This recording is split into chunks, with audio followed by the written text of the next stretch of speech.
ধেমাজি জিলা বৰদলনি বৰবাম দিহিঙীয়া গাঁৱত সাংসদ গৌৰৱ গগৈ পঞ্চায়ত নিৰ্বাচনী প্ৰচাৰ সভা।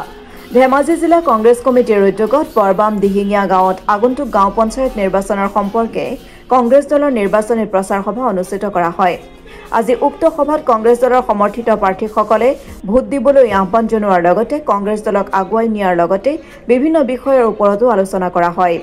আজি উক্ত সভাত উপস্থিত থাকে গৌৰৱ গগৈ, অসম প্ৰদেশ কংগ্ৰেছ কমিটিৰ সভাপতি ভূপেন বৰা, লগতে ৰাজ্যিক সমিতিৰ, জিলা সমিতিৰ, ব্লক সমিতিৰ, মণ্ডল সমিতিৰ বিষয়ববীয়াসকলো উপস্থিত থাকে।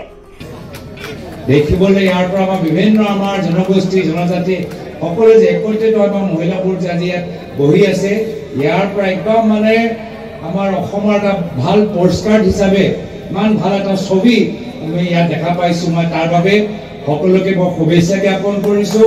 আৰু আজি এই সুন্দৰ সভা আয়োজন কৰা কাৰণে আমাৰ স্থানীয় মণ্ডল কংগ্ৰেছ, ব্লক কংগ্ৰেছ, জিলা কংগ্ৰেছকো আমাক বিশেষ পৰিয়াল অসমৰ চুকে কোণে হাজাৰ হাজাৰ বিঘাৰ মাটি আজি তেওঁলোকৰ নামত হৈ গৈছে। আজি ইয়াত বহুত মহিলাসকল উপস্থিত আছে। মই মহিলাসকলক সুধিবলৈ বিচাৰোঁ যে আপোনালোকৰ মাজৰ পৰা কিমানে গছ পুলি ৰুলে যোৱা বছৰ? হাত দাঙি দিয়কচোন। গছ পুলি কোনে ৰুলে? ৰুলেতো এতিয়া 10,000 টকা কোনে পালে কওকচোন? মনত ৰাখিব, অসমৰ মহিলাসকল আকৌ কেতিয়াবা এইবোৰখিনি কথা পাহৰি যায়। আকৌ পৰিৱৰ্তন নামত কি পৰিৱৰ্তন কৰিলে? 400 টকাৰ চিলিণ্ডাৰটো 950 কৰি দিলে। আৰু যোৱা বছৰ মনত নাই, লোকসভা নিৰ্বাচনত কি কৈছিল? বাইদেউ কংগ্ৰেছৰ সভালৈ যাব নালাগে, আমাৰ সভালৈ আহক, আমাৰ সভালৈ আহক, লখপতি বাইদেউ হৈ ঘূৰি যাব। হয়নে নহয়? হয়নে নহয়? গোটেই দিন 4 ঘণ্টা, 5 ঘণ্টা, 6 ঘণ্টা বহাই ৰাখিলে, হয়নে নহয়? অহা যোৱা খৰচটো দিয়া নাছিলে। ঘৰত মানুহজনে সোধে ক'ত গৈছা? এই তুমি চিন্তা নকৰিবা, মামাই আমাক লখপতি বাইদেউ বনাই দিব। হয়নে নহয়? এতিয়া 1 বছৰ হৈ গ'ল, আছে নেকি কোনোবা লখপতি বাইদেউ? আছে নেকি? এতিয়া ক'ব বাইদেউ আপোনাৰ ঘৰটো আমি GPS-ত পোৱা নাই। এতিয়া ক'ব আপোনাৰ চহীটো মিলা নাই, আকৌ চহী কৰি দিয়ক। হয়নে নহয়? এয়া হ'ল বিজেপি। বাৰম্বাৰ বিশ্বাস কথা। এই পাৰ্থক্যত আমি বুজিব লাগিব। আমাৰো চৰকাৰ আছে, প্ৰায়তঃ তৰুণ গগৈদেৱৰ চৰকাৰ আছে। সেই সময়ত আমি বিভিন্ন প্ৰতিশ্ৰুতি দিছোঁ, কিন্তু মানুহক টেঙা আমি খোৱা নাছিলোঁ, মানুহক মিছা কথা আমি খোৱা নাছিলোঁ। প্ৰায়তঃ তৰুণ গগৈদেৱে কৈছিল যে প্ৰত্যেক বছৰ যিবোৰ আমাৰ মেধাৱী ছাত্ৰ ছাত্ৰীসকল আছে, যিসকলে ফাৰ্ষ্ট ডিভিজন পায়, যিসকলে ছেকেণ্ড ডিভিজন পায়, তেওঁলোকক বিনামূল্যে লেপটপ দিয়া যাব, তেওঁলোকক বিনামূল্যে টেবলেট দিয়া যাব। আৰু যেতিয়ালৈকে আমাৰ চৰকাৰ আছিলে, প্ৰত্যেক বছৰ যিমানবোৰ আমাৰ ফাৰ্ষ্ট ডিভিজন, ছেকেণ্ড ডিভিজন পোৱা ল'ৰা ছোৱালীবোৰ আছিল, সকলোৱে বিনামূল্যে লেপটপ টেবলেট পাইছে। আজি অৱস্থা কি? আজি সেই আঁচনিবোৰ নাই। চৰকাৰী স্কুলত আজি কম্পিউটাৰ পাবলৈ নাই। আমাৰ ল'ৰা ছোৱালী কম্পিউটাৰ শিক্ষা ক'ত গ্ৰহণ কৰিব? আজি কম্পিউটাৰ যুগ, আজি নতুন নতুন টেকনলজিবোৰ আহি আছে, কিন্তু যিবোৰ কথা এইকেইটা দিন মুখ্যমন্ত্ৰী হিমন্ত বিশ্ব শৰ্মা ডাঙৰীয়াই কৈ আছে, সেইটোৱে প্ৰমাণ কৰে যে তেওঁলোকৰ আগৰ এই যে মিছা প্ৰচাৰবোৰ, উন্নয়ন লৈ যে মিছা প্ৰচাৰ চলাই আছিলে, এই মিছা প্ৰচাৰ একো প্ৰভাৱ আমাৰ জনসাধাৰণৰ ওপৰত পৰা নাই। আৰু সেইকাৰণে নিৰাশ হৈ, হতাশ হৈ এতিয়া মুখ্যমন্ত্ৰী আবুল তাবুল কথাবোৰ ক'বলৈ আৰম্ভ কৰিছে। নহ'লে সঁচাকৈ যদি যথেষ্ট উন্নয়ন কাম কৰিলেহেঁতেন, উন্নয়নমূলক কাম কৰিলেহেঁতেন, যদি সঁচাকৈ জনজাতিকৰণৰ ক্ষেত্ৰত যি প্ৰতিশ্ৰুতি তেওঁলোকে দিছিল সেইখিনি সম্পূৰ্ণ কৰিলেহেঁতেন, তেতিয়া নিজৰ কামৰ বলতে আজি তেওঁলোকে বিজয় লাভ কৰিলেহেঁতেন। কিন্তু যেতিয়া কামৰ কথা লৈ ৰাইজে তেওঁলোকৰ কথাবোৰ মানা নাই বা গ্ৰহণ কৰা নাই, প্ৰথমে বিজেপি চৰকাৰ হিমন্ত বিশ্ব শৰ্মা ডাঙৰীয়া পুলিচ বাহিনী লৈ মানুহক ভয় ভাবুকি দিয়াবলৈ চেষ্টা কৰিলে।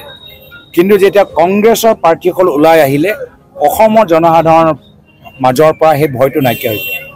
এতিয়া পুলিচক এটা অস্ত্ৰৰ দৰে ব্যৱহাৰ কৰাটো বিফল হ'ল। এতিয়া মুখ্যমন্ত্ৰী হতাশ হয়, এতিয়া আবুল তাবুল কথাবোৰ ক'বলৈ আৰম্ভ কৰিছে। এইবোৰ কথাও ৰাইজে গ্ৰহণ নকৰে। ৰাইজে গম পাই গৈছে যে বৰ্তমান বিজেপি চৰকাৰ, গোটেই বিজেপি দল মাত্ৰ 5 জনৰ বাবে চিন্তা কৰে। এয়া হ'ল হিমন্ত বিশ্ব শৰ্মা ডাঙৰীয়া, পীযুষ হাজৰিকা ডাঙৰীয়া, জয়ন্ত মল্ল বৰুৱা ডাঙৰীয়া, মানৱ ডেকা ডাঙৰীয়া আৰু অশোক সিংঘল ডাঙৰীয়া। এই 5 জনৰ বাহিৰে বিজেপি দল, বৰ্তমানৰ বিজেপি দল কাকো চিনি নাপায়। বৰ্তমানৰ বিজেপি চৰকাৰ কাৰ হৈ কাম নকৰে।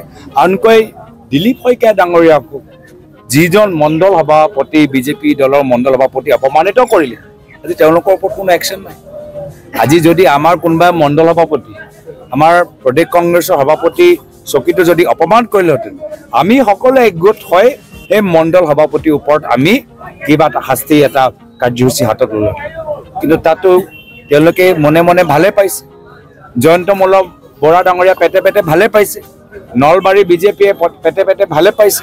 হিমন্ত বিশ্ব শৰ্মা ডাঙৰীয়া পেটে পেটে ভালে পাইছে যে যি মণ্ডল সভাপতি, তৃণমূল পৰ্যায়ে যি এজন কৰ্মীয়ে ৰাজ্যিক সভাপতি অপমানিত কৰিছে, আজি তাৰ ওপৰত কোনো একশ্যন লোৱা নাই।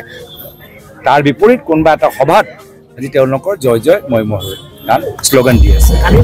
তেওঁলোকৰ হতাশা প্ৰমাণ যেতিয়া গম পালে যে পুলিচক অস্ত্ৰৰ দৰে ব্যৱহাৰ কৰি ৰাইজক কংগ্ৰেছ দলৰ সভাৰ পৰা আঁতৰত ৰাখিব নোৱাৰিলে, এতিয়া সেই হতাশ হৈ এতিয়া আবুল তাবুল কথাবোৰ ক'বলৈ আৰম্ভ কৰিছে। সেইটো তেওঁলোকে যেতিয়া ভাবিছে যে ৰাইজক উন্নয়নমূলক কথা কৈ ৰাইজক সাকলি ল'ব, কিন্তু ৰাইজে এতিয়াও বিজেপি সভালৈ যোৱা নাই। এয়া লৈ আজি তেওঁ হতাশ হৈ আজি এইখিনি কথা ক'বলৈ আৰম্ভ কৰিছে। এইটোৱে প্ৰমাণ যে অনাগত পঞ্চায়ত নিৰ্বাচন আৰু অনাগত আমাৰ বিধানসভা নিৰ্বাচনত অসমৰ জনসাধাৰণ এতিয়া কংগ্ৰেছমুখী হৈ গৈছে।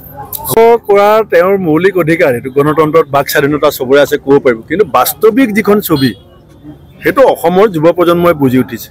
আজি আপুনি আমাৰ সভাখনতে দেখিছে যে মহিলা আৰু যুৱকৰ সংখ্যা বেছি। কাৰণ যুৱকসকলৰ এতিয়া আটাইতকৈ যদি হতাশাত ভুগিছে অসমৰ যুৱ প্ৰজন্মই।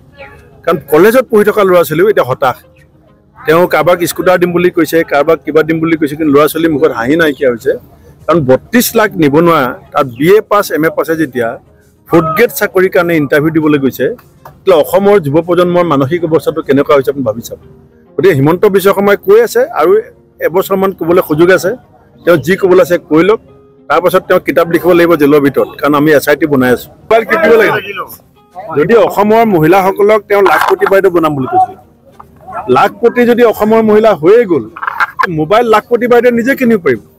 গতিকে এইটো আপুনি মাছ তেওঁ সময়ত কৈছিলে কংগ্ৰেছত যে কংগ্ৰেছে মাছ খাবলৈ শিকাইছে, আমি মাছ ধৰিবলৈ শিকাম। এতিয়া বাইদেউসকলক লাখপতি বনাই দিয়ক, আৰু যদি লাখপতি বাইদেউ হৈছে মোবাইল কিয় গিফ্ট দিব লাগে।